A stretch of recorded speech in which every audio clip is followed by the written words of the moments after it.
Hello, and welcome to my Spells and Shields mod tutorial. Today we're going to be going over a Spells and Shields mod created by a nice man I met on a Discord server. And it's still a work in progress, but this mod has added all kinds of new enchantments, it has added spells, and even some new potions to the game. It's pretty interesting, so let's check it out. One of the cool thing about this mod is that it's not actually data generated, or at least all the spells are not data generated. They are not defined in any code or data pack. It's all kind of like open source, so you can edit them, change the spell trees, you can take some away. You kind of have your own freedom with what this mod provides. It's more of like a base that you can expand upon, so it gives you a little more freedom, which is pretty interesting. So to start out, what we'll have here is our enchantment table. This is where all the spells will go. Kind of fits with the theme of like magic and enchanting. And of course you'll need bookshelves and levels, just like any normal enchantment. Go into the enchantment table and there's this new button right up here called spell progression. Click that, you'll have ocean, you got movement, you got the end, you got mining, Nether, all kinds of cool little power-ups and spells. And you can tell the like spell trees and whatnot. Like if you've played Skyrim or any other magic game, you typically have like a spell tree or a skill tree. You start with this one, you can learn it, and then that unlocks these four. Say if I got an water leap, you could get these two down here, so on and so forth. These over here on the left are your spell slots. They have particular key bindings. If you go to your controls, all the way down here. So this will be first spell slot, second, third, fourth, fifth. And if we have, say we had spells equipped and we held down V, it gives you this little wheel. And this is 1, 2, 3, 4, 5. So back here at the enchantment table, I'm in creative just so I don't have to worry about levels, but we'll go to spell progression. We'll start with, let's do movement. So toggle jump boost, click that. Over here to learn, this is the number of levels you'll need to learn it. And then this little pop-up shows how many bookshelves you'll need. I obviously have plenty of bookshelves, so we can just go right ahead and start learning these. And do equip them. Click it again. Oh, and this gives you a little description of what it is and how much mana it'll actually like take up. And we can hit equip and choose a slot. Alright, so first off we're down here at the ocean. We'll do the ocean spells first because they're first in line. And now if I switch it over to survival, you'll see the little blue bottles right above my hunger. That is your mana. That's gonna drain and regenerate, kind of like hunger in a way, or like if you've played Skyrim or like Dark Souls, it kind of slowly regains, or you can drink potions to regain it. But in this case, some potions, or excuse me, some spells are gonna take mana, or if they activate a potion effect, they will drain mana for a certain amount of seconds. Or some spells will actually require you to hold an item and then drain mana in order to use whatever effect or spell that is, as you'll see. Here we go. So here in this chest I have a couple items that we'll be using for the water spells. Just gonna grab these. Alright, so first we have water breathing. Obviously you just click, you'll hear the little slurp sound, dive in, and you can breathe underwater. Now as the spell is going, you're seeing how the mana is draining, and eventually it'll run out, and then your spell will break. And let's see, I have this key bound to B, or the spell bound to B, so that's my number 1 spell slot. So if I hit B, it'll deactivate it, because it was already activated, and you'll hear the potion breaking sound. That means your spell is no longer activated. And you can see my mana now regenerating. Now number 2, we just have regen. So let's say, let's try summon, not a dragon, drowned.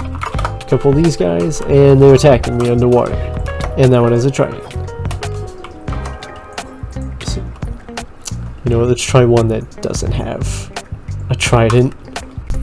Also, one thing I should mention, the spells don't always they don't have to disappear, and you don't have to start over from scratch with all the spells and the spell trees once you die. That's completely configurable. You can change that to where it's as if it was like keep inventory, but for your spells, so you can keep all of them, all your progressions with it.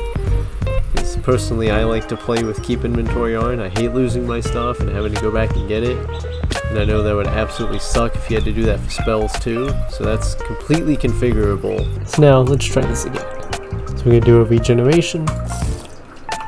And you're going down, fighting some drown. That one's got a trident again. Oops, I'm getting hit. But luckily, I'm regenerating. Even though I keep getting hit. But you escape. You have no hunger. Or you have hunger, no food to restore it. But you can still regenerate hearts with this spell. So long as you have the mana to do it. So now next, see this nice empty area, grass, barren, plain. To take some bone meal and you right click, it grows a little bit of grass. But say you don't want to waste too much bone meal, or you don't have a whole lot of it to use and you want to fill up a big space real quick. Hold a piece of bone meal. We're going to select the growth spell. Boom. Plenty of grass. Way more than just a little right click. Let's try it again. Boom. Lots of grass. Full of grass, flowers. Plenty to go around. Save your bone meal too. Next off is an aqua resistance spell, but that one's still work in progress, so it'll come in time, don't worry. I promise. So now we can go into the next one, which is a water leap. So say we're in here. And oh no, drowned. Especially one of the trident. Again. Water leap. Gotta get out of here. Water leap. One more time. Water leap. You can get far away from there real quick, even though he is still after me. Alright, so now we have part 2. We're going to put on the Frostwalker. And obviously, as you can probably tell, Frostwalk. Don't need boots, don't need armor, none of that. Just turn on the Frostwalker. Acts just like the enchantment, and don't worry, all the ice will melt away.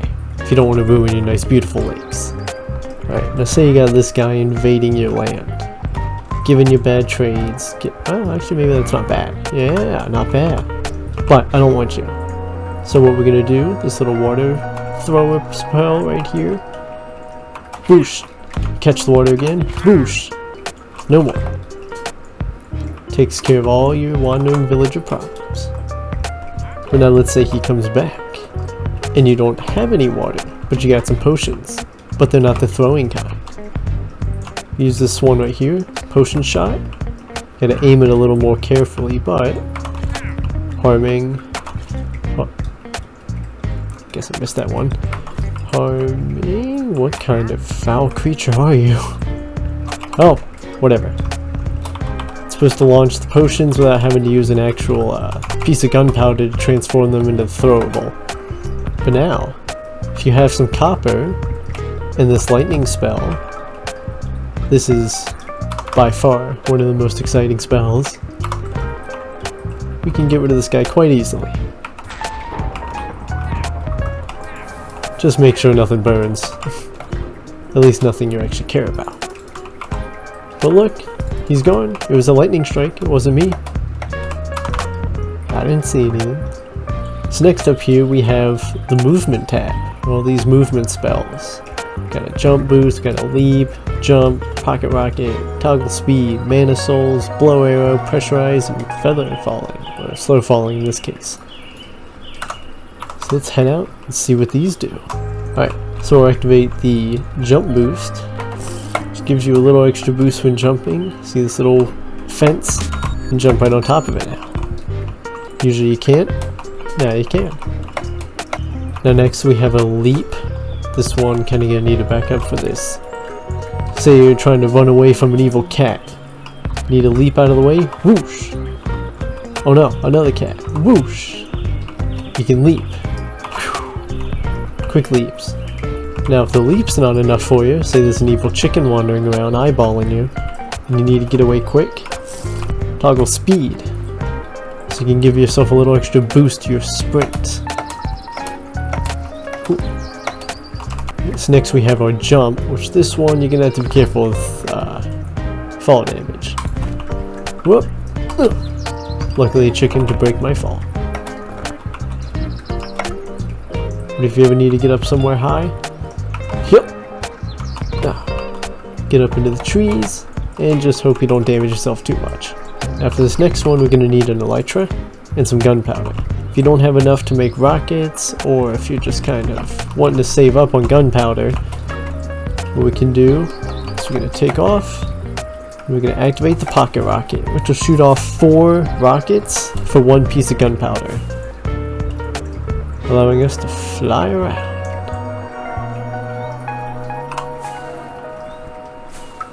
Pretty convenient. Alright, so here I am on top of this very high up tree, and let's move to survival. I've got mana souls enabled.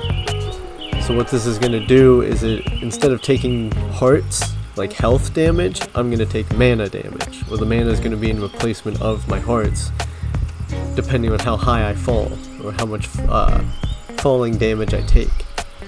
Jump. So see, instead of hearts, I took mana as fall damage. But if you were to jump high enough, say with, you know, not as much mana as like a full bar, or if you were like way up in the sky, it would then start to take your hearts away as well. So like up here, for instance, on this very, very high tower,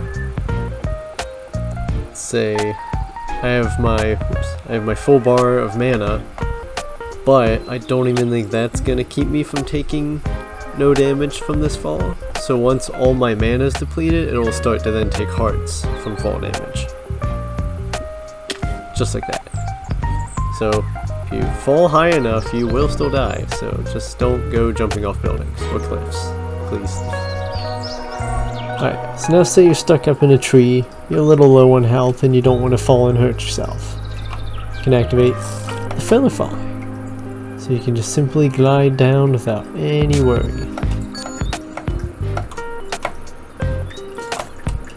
No need for any potions or enchantments on this one. Last but not least, say you got a cat right here and you want him to go over there. Pressurize. It helps move enemies away from you at rapid speeds. I want the cat back over there. Pressurize. Cat's back over there. It also gets rid of liquid if it's like you got a little bunch of like water in this one spot, you want it dry. You pressurize and it blows all the water away. Alright, now we have the end spells. We have our random teleport, a force teleport, and an ender army. This one's pretty fun too. So let's equip them all. One cool thing I forgot to mention about the end spell tree is that you actually have to play through the normal vanilla game to collect achievements to unlock this spell tree and progress through it. So the main idea of this mod is like a vanilla plus, where it's not taking away from the actual vanilla experience.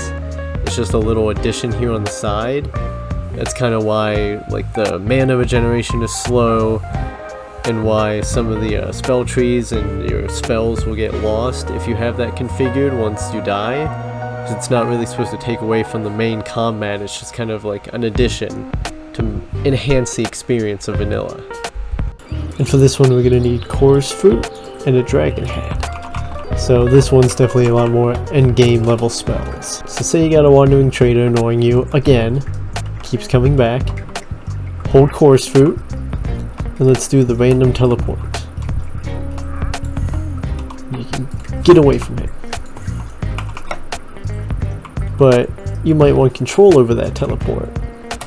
So if we have the teleport spell while holding a chorus fruit in our hand, if we look somewhere, let's say up there, we can actually teleport to whatever block we're looking at. Actually, let me give myself some more mana. And now, let's see, let's go right there. Poof! You're right there. And now say you want this chicken to go away. Well, a little more mana. Keep holding the chorus fruit. And if you stay still... Hey! You know what, I'll do it on your friend. Stay there. Poof! Force teleport. Any object you look at, or any mob, Actually, let's try that wandering trader. Poofs them out of your way. Hey! You can't push my animals around.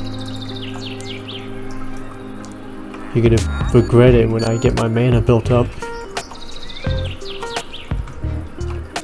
Shkaboop! And now he's gone. Out of sight, out of mind. But let's say that's not even enough. And he keeps harassing all these endermen. If you hold the dragon head and we activate the ender army, all endermen in a certain radius will attack whatever mob you're looking at. So you have an entire army of endermen at your disposal. See that chicken? Not for long. Alright, so now we have our mining spells. Got Blast Smell, to silence target, toggle magic immune. This one, I don't have anyone else with magic who's gonna fire on me, but it essentially weakens all magic towards you. And then Instamine, Spit Metal, and Toggle Haste. Let's go try these out. Okay. So down here at the mines, we're gonna go get some of our mining equipment. Let's see. Alright. Seems like my ender army has come back for me. Alright, so down here in the mines, and let's say, oh, copper. Dig out some copper, but you have no coal, or nothing to smelt it with. If you have enough mana, you can do the insta-smelt, or the blast smelt. So any item you're holding that can be smelted, with this spell, you can simply smelt it into whatever it's meant to be, such as ingots. Now next off, there is a silence spell, but that one's still work in progress. Typically what you would do is you would aim at a mob and silence it, so it doesn't draw any attention. Probably be very helpful in the deep dark trying to fight against the warden. But we'll go and activate a haste spell, so we can quickly mine all this out. And it's just your average haste spell. And it drains the mana, allowing me to have haste and quickly mine out this nice little cave area. Whoops, I need you. And next we have an insta-mine. So if you have your pickaxe and you have you're looking at the block that it can mine, so deactivate my haste with the correct amount of mana. Insta-mine, insta-mine, just like that. And lastly, one of my favorites, if you have any gold nuggets or iron nuggets, you have no weapons. Hey, easy now. You can shoot hot molten nuggets at him if you have the mana, which I'm gonna go load up on. Whoop, whoop, just like that. No need for bows and arrows when you got nuggets. Alright, so last but not least, we have our Nether section. Fireball, Lava Walker, Fire Resistance, Drain Flame, Flamethrower, and a Ghast. Let's equip these and I'll show you what they do. Alright, so here we are in the depths of the Nether. One of the most dangerous places you can be. And say I need to get across, but I don't have a saddle, so I can't use one of these guys. Lava Walker creates big old bridges of obsidian, just like Frostwalker, except these will not melt. So you get infinite amounts of obsidian. Whoops. Yeah, you might starve the wildlife though. Now next we have Fireball. If you hold some blaze powder and you hit the Fireball button, shoots little fireballs just like a blaze. But if you want an even bigger kablamo, hold a fire charge and use the Ghast. It shoots up a fire charge explosion just like a Ghast. So you can shoot it right back at those pesky things. Next up would be Fire Resistance. So I just walk right into here, take a swim in the lava, no damage. The next one, you come up here, we have some fire. We can use this Drain Flame. So let's say, let's use some Fire Resistance, and it's, you know, protecting me from fire, it's lowering my mana. And I'm gonna need some quick mana back. Well, there's fire everywhere in the Nether. So if we use this spell, first of all, deactivate that. So if we use the fire drain spell, and it has to be on something that infinitely causes fire, like Netherrack, go up to it, click it, and it'll use the fire to grant me mana, while also putting out the fire. And last but not least, if you hold some blaze powder, we can create a flamethrower. Now granted, it's not actually going to affect these guys, but you get the point. Alright, so now, for this part of the mod, we get into the potions and enchantment parts. So let's see, head over to this chest. We have 4 new potions. We have instant mana, which is like healing, except it's for your mana. As you drink it, let's see, grab that. Survival. Let's see, let's drain some more mana. So you're out here, you know, you're gardening with fire, and there goes all your mana. And the rain also puts out your fire. Head inside, and actually, no, let me clear that. Right. And now with the rain gone, drink it up. Instantly gives you mana. And there's a 1 version, a 2 version. You still get the lingering, the throwables, all that good stuff. Then you have your potion of leaking. If you drink this, it's like poison for your mana, and it'll slowly drain it. Alright, now that the leaking has completely taken all my mana, there's a replenishment potion, also a 2 and a 1 version at different times based on what you mix with it, like redstone and whatnot. So you drink this up, and it'll regenerate your mana over time, much quicker. And last but not least, we have a mana bomb. So this is like a harming potion, but for mana. If I drink it, instantly takes away mana. You know, you got your throwables too, your lingering, all that good stuff. Well, not good for you, because now my mana's gone. And then of course, with all these potions, comes arrows. So let's see, you got your tipped arrows, the insta mana, the leaking, the replenishment, and the mana bomb. So you can shoot all your enemies and curse them with all these magical spell effects. Also in this chest we have our enchantments. Let's grab all of these. Alright, now, let's see, grab these books. We have Mana Blade. It'll be for swords and all kinds of like attacking weapons, combat. Mana Shield. This one doesn't quite do anything yet. That one's still work in progress. But these two, maximum mana, this will help increase your total mana. And then mana regeneration will help increase your mana regeneration over time. So let's take the elytra off. I've equipped a Mana Blade to this sword. Just got normal boots, but I have maximum mana. So now you can see it's added an extra 2 little bottles to my mana. Oops. Now I got mana regeneration on this. So it'll regenerate my mana much faster. Let's say, if I do this. Oops. If I grab the mana bomb. Now it'll regenerate much quicker than if I just had it without the armor on. And then lastly we have Mana Shield, which I, again, work in progress, but I believe this one will eventually add some kind of like, more like protection almost to your armor. Keep making it a lot more sturdy and, you know, protective.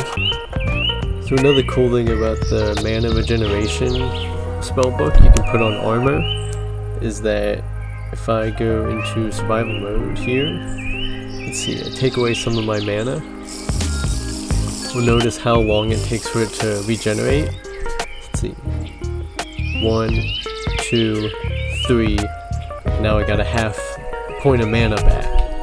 If I put on the armor that has the mana regeneration, let's see, start from the bottom. Alright, so 1, 2, 1, 2. It's basically a 1.5 to 2 seconds, but it's mainly going to half the amount of time it takes to regenerate a point of mana. So with a full set of armor of mana regeneration 2, that is. And of course 1 is going to be just a little slower than if you had 2. but with mana regeneration 2 on every single piece of armor equipped, it'll half the amount of time it takes to regain a single point of mana, so you can have some quick spell access. But to wrap it up, here's a normal netherite sword and an enderman. Should not have looked at him. So 1, 2, 3, 4, 5. 5 hits to take him out. Now one with a maximum mana blade, and these books also have like mana blade 1, 2, 3, 4, 5. And then, you know, maximum manas is a 1 and a 2, 1 and a 2 for regen, same with mana shield. But now if we have an enderman and we go against him with mana blade, 1, 2, 3, and 4. Took one whole less hit. And of course, as you can tell, Mana Blade is draining my mana in order to increase the damage output on my sword. Also, one final enchantment, we have Magic Protection. So we have number 3 right here. I've got it on my boots, that'll protect me from any, like, someone sending magic at me. It'll help reduce the effects of whatever magic spells they cast at me. Play nice little magic booties. But that's typically all for potions and enchanting. I'll throw up how to make these potions up on screen, and you can take a picture, screenshot, so you can figure it all out for yourself. And for enchantments, we can go over to the enchantment table, throw in, like, say, a sword, lapis, and there's Mana Blade, so there you go. You can just find all these enchantments in here. And let's grab ourselves a pair of pants, throw those in there. Let's see. Nah. Alright, let's grab ourselves a pair of boots, throw those in there, and Magic Protection 1. So there's Magic Protection. That's basically the essentials for your potions and enchantments. And with that, that's pretty much everything. You can go be a wizard now. Maybe get invited to Hogwarts. Perhaps meet Gandalf the Grey. Who knows? I'm just spitballing here, but thank you for watching, and I will see you in the next one. Adios.